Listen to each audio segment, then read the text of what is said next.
We had quite an exciting adventure getting to Kansas. It was a very, very long process. We flew into Kansas on the day that the biggest snowstorm that ever hit Kansas the entire time, the 2 winters I was there, the entire time I was there, biggest snowstorm. And so we left the MTC at I think it was 3:30, 4:30 in the morning. It was really early. So we're flying out, we get to Denver. We were afraid we were gonna miss our flight, and we get there oh no, there's a lot of snow over in the Midwest, so your flight's actually canceled. You need to go talk to customer service.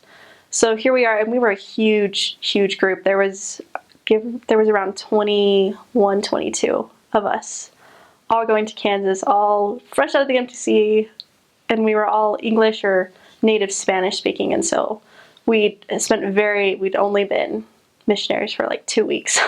And so we get that all worked out, and they're all right, well, your flight's in an hour. Well, an hour comes and goes, the flight gets canceled again. This happens a couple times. Well, your flight's gonna be at 6. We're all right, that's kind of getting late. We're it's gonna be all right. And then it gets canceled again, and it gets pushed to, I think it was 8.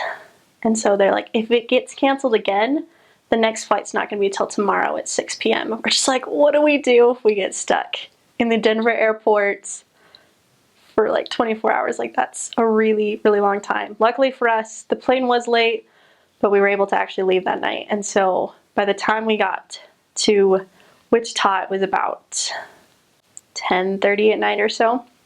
So we get there, and it was such a shock going from the Salt Lake City airport and then the Denver airport to the Wichita airport, which it's been remodeled since then, but when we got there, the old airport was tiny. There was 6 gates, 1 terminal, and we were just what?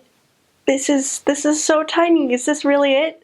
And it was so we got there, and our mission president, his wife, and the APs were there to greet us, and we get all of our luggage, and we go out, and there's all this snow just blowing everywhere. And we open up the back of the trailer, and it's full of furniture. The APs had not checked which trailer they grabbed. And instead of grabbing the empty trailer, they grabbed the one that was full of furniture for stocking apartments. And so we all went back inside, and the APs had to go back to the mission office and switch out the trailers and come back, which took about another hour. It was quite memorable. So we got in, so that was about 11:30 when they got back, and we went to bed late, and they were you get to sleep until 7 tomorrow, which was kind of nice, but since there were so many of us, there was, I think, 11 sisters, we really didn't get a chance. And we were up in at the mission office, and it was so interesting later on having missionaries talk about the first day experience of going out tracting at Keeper of the Plains, which is a big monument in Wichita that a lot of times missionaries start and end at their whole mission. And people would talk about that, was yeah, my group never did that. We came in the middle of the night basically, and it was quite exciting.